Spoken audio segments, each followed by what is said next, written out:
শাবান মাসটার আগের মাসটা হলো রজব, যেটা সম্মানিত 4 মাসের একটা মর্যাদাপূর্ণ মাস। আবার শাবানের পরের মাসটা কোনটা? রমজান, সেটা হলো বছরের সবচাইতে সেরা মাস।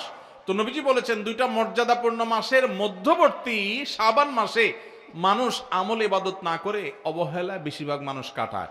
বেশিরভাগ মানুষ অপেক্ষা থাকে রোজা কবে আসবে, তখন কোরআন তেলাওয়াত শুরু করব। রমজান কবে চাঁদ দেখা যাবে রমজানের, তখন নামাজ ধরবো। রমজান কবে শুরু হবে, তখন থেকে আমি তারাবি পড়া ধরবো, ভালো কাজ করা ধরবো। শাবান মাসে মানুষ রমজানের ক্ষণ গণনা, দিন গণনা করতে থাকে, অবসর থাকে, অলসতা করে, অবহেলা করে। নবীজি বলেছেন মানুষ যেহেতু অবহেলা করে, এই জন্য এই সময়টাতে আমি বেশি বেশি নফল রোজা রাখি। কারণ যেই সময়টাতে মানুষ অবহেলা করে ওই সময় ইবাদতের আলাদা গুরুত্ব তৈরি হয়। ভোর রাতের সময় সবাই ঘুমায় থাকে, এই জন্য তখন তাহাজ্জুদ পড়লে সওয়াব বেশি। তাহলে এই যে শাবান মাসে নবীজি বেশি বেশি রোজা রাখতেন কেন? কারণ অবহেলিত মানুষ কেউ এটা করে না, এই জন্য তিনি বিশেষভাবে এই মাসে নফল রোজা রাখতেন। এই জন্য তার অনুসরণে আমরাও রাখবো।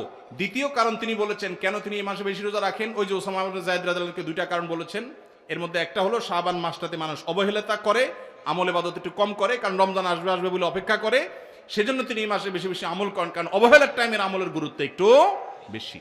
দ্বিতীয় কারণ হলো তিনি বলেছেন শাবান মাসে বান্দার আমলনামা আল্লাহর কাছে উপস্থাপন করা হয়। ফেরেশতারা রিপোর্ট জমা দেয়।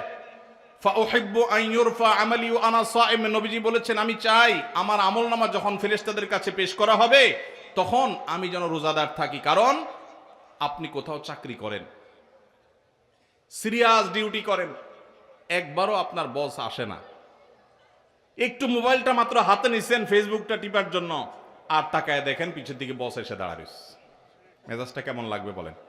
খারাপ লাগবে না?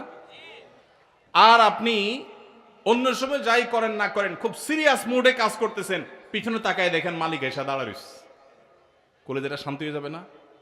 যাক মাশাআল্লাহ, এই বেচারা এসে আমরা যখন কাজে দেখবে বলবে বাবা খুব ভালো মানুষ, তো বেতন বাড়বে, তাই না? নবীজি সাল্লাল্লাহু আলাইহি সাল্লাম বলছেন যে আমি শাবান মাসে বেশি বেশি নফল রোজা এই জন্য রাখি, ফেরেশতারা আমার সারা বছরের আমলনামা আল্লাহর কাছে রিপোর্ট জমা দেন, সারা বছর কি করেছি না করেছি তার সব হিসাব জমা দেন। আল্লাহ যখন আমার হিসাবের প্রতি মনোনিবেশ করেন, ওই অবস্থা যদি আল্লাহ সুবহানাহু ওয়া তাআলা তিনি দেখতে পান যে তার বান্দা আমি রোজা আছি, তাহলে আল্লাহ একটু অনুগ্রহ করবেন। এই জন্য আমি এই মাসে রোজা রাখি। তাহলে নবীজি সাল্লাল্লাহু আলাইহি সাল্লাম শাবান মাসে রোজা দুইটা কারণ পাওয়া গেল। এক তো হলো গাফলতির সময় সেজন্য তিনি রোজা রাখতেন, দ্বিতীয়ত হলো এই মাসে বান্দার আমলনামা পেশ হয় সেজন্য তিনি রোজা রাখতেন। এই দুই কারণ আমাদের বেলায়ও আছে না নাই? তাহলে আমাদের রোজা রাখা উচিত না উচিত না? চেষ্টা করবো তো ইনশাআল্লাহ।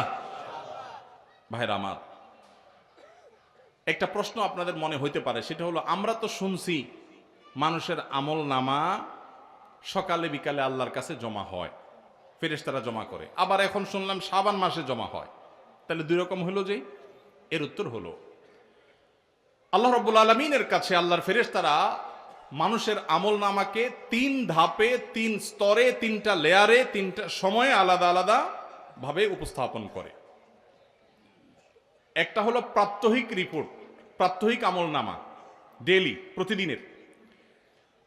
প্রতিদিনের আমলনামা সকাল এবং সন্ধ্যায়। সারা রাত আপনি কি করেছেন, ওয়াজ শুনেছেন না গান শুনেছেন, ভালো কাজ করেছেন না মন্দ কাজ করেছেন, সারা রাতে কি করেছেন, প্রত্যেকটা মানুষের হিসাব আল্লাহ রাব্বুল আলামিনের কাছে প্রত্যেকটা ভোরে ওই রাতের ডিউটি থাকা ফেরেশতারা জমা দেন।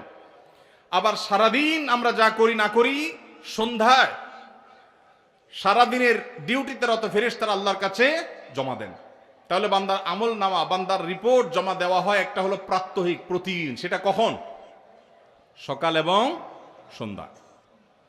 বান্দার আমলনামা জমা দেওয়া হয় আরেকটা লেয়ারে, সেটা হলো প্রত্যেক সপ্তাহে 2 দিন, সোমবার এবং বৃহস্পতিবার। নবীজি সাল্লাল্লাহু আলাইহি ওয়াসাল্লাম যেন সোমবার বৃহস্পতিবার রোজা রাখতেন, কারণ সোমবার এবং বৃহস্পতিবার বান্দার আমলনামা ফেরেশতারা আল্লাহর কাছে পেশ করেন। তাহলে একটা হলো ডেইলি আমলনামা পেশ, সেটা সকাল সন্ধ্যা। একটা হলো সাপ্তাহিক আমলনামা পেশ, সেটা হলো সোম বৃহস্পতি। আর একটা হলো বার্ষিক রিপোর্ট পেশ, সেটা কখন? শাবান মাস। বিভিন্ন অফিসে যারা চাকরি করেন মাসের হিসাব দেওয়া লাগে একরকম, ডেইলির হিসাব দেওয়া লাগে আরেক রকম, বার্ষিক রিপোর্ট দেওয়া লাগে আরেক রকম, আছে না নাই? ঠিক একইভাবে আল্লাহ রাব্বুল আলামিনের কাছে আমাদের আমলনামা পেশ করা হয়। ভাইরা আমার, সেজন্য এই রিপোর্ট জমা দেওয়ার সময়গুলোতে বান্দা বিশেষভাবে আমলে মনোযোগী হবে। এই জন্য নবী সাল্লাল্লাহু আলাইহি সাল্লাম বলেছেন ওয়াসাব্বিহু, আল্লাহ তাআলা বলেছেন কোরআনে কারীমে ওয়াসাব্বিহু বুকরাতাও ওয়া আসীলা, সকাল সন্ধ্যা আল্লাহর তাসবিহ পেশ করো। নবীজি সাল্লাল্লাহু আলাইহি সাল্লাম সকাল সন্ধ্যা বিশেষ তাসবিহ পেশ করতেন, জিকির আজকার করতেন, দোয়া করতেন, আমল করতেন। কারণ এই যে আমল জমা দেওয়া হয়, আমল নামা জমা দেওয়া হয়।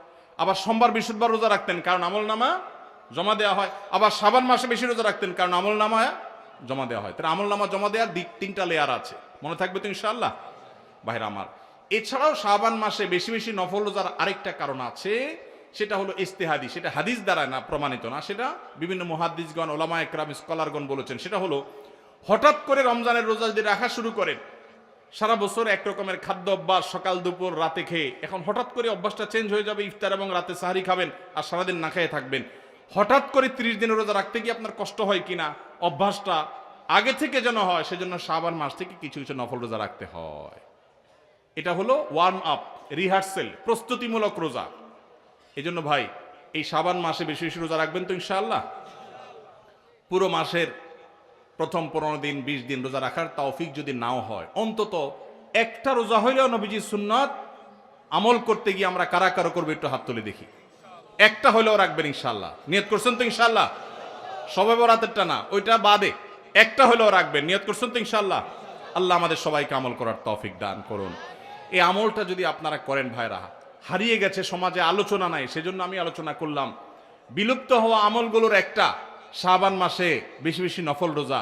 চর্চা নাই, আমল নাই, আলাপ নাই, মানুষ ভুলে গেছে। আপনারা যে ঘরে ঘরে রাখেন, মানুষ জানবে, সুন্নাহটা জিন্দা হবে, ঘরে ঘরে আমলটা শুরু হবে। আপনি অন্য মানুষকে বলবেন একই কথা, তাকে উদ্বুদ্ধ করবেন, তাহলে নবী সাল্লাল্লাহু আলাইহি সাল্লামের ওই হাদিসের ফজিলত পাবেন। আপনি মৃত সুন্নতকে জিন্দা করলেন, সেই সওয়াবটা পাবেন। চেষ্টা করা যাবে তো ইনশাআল্লাহ। তো এই মাহফিল থেকে আমি সামারি করছি, কথা তো অনেকই বললাম। দুটি জিনিস অন্তত আমরা সবাই সংকল্প করে নিয়ত করে যাব। মা বোনরা যারা শুনছেন, আপনারা যারা শুনছেন, সবাইকে বলছি, একটা হলো আজানের জবাব দেওয়ার কথা বলেছি, আর একটা হলো শাবান মাসে বেশি বেশি নফল রোজা রাখার প্রকার। 2টা 4টা 6টা ভাইরা আমার, রোজা রাখলে মরে যাবেন না। মনে হয় যে সারাদিন না খায় কেমনে থাকবো। যারা নিয়মিত নফল রোজা রাখেন তারা জান পানির মতো সোজা, কোনো ব্যাপার না, আল্লাহর রহমত। একটু চেষ্টা করলেই হয়, একটু হিম্মত করলেই হয়। চেষ্টা করা যাবে তো ইনশাআল্লাহ? নিয়ত করা যাবে তো ইনশাআল্লাহ? আল্লাহ আমাদের সবাইকে আমলের তৌফিক দান করুন।